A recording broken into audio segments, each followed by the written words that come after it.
Hey guys, and welcome back to How Logical. In this tutorial, we're gonna look at how to add to list from your Amazon mobile application. Now let's begin. Well, do note that I have already logged into my account.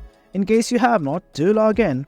Initially, what I'm gonna do is simply select an item at random. And as you can see, this is the item that I have selected. Now I just want to add it to my list. I'm just gonna scroll down, and right here you can see many things like add to cart, buy now. I'm just gonna scroll down a bit further, and right here, just above add an accessory, you will see something like add to list, add to registry and gifting. I'm just gonna click on the add to list button right here. From here, it's gonna give me something like this.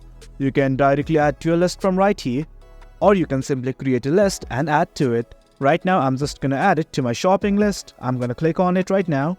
And guys, as you can see, the item has been added to my list. And guys, that is it. That is how you add to your list from your Amazon mobile application. It is quite easy. Hope you guys found this video informative, and for more content like this, do remember to hit like, share and subscribe. Your support fuels us. Until next time, thank you.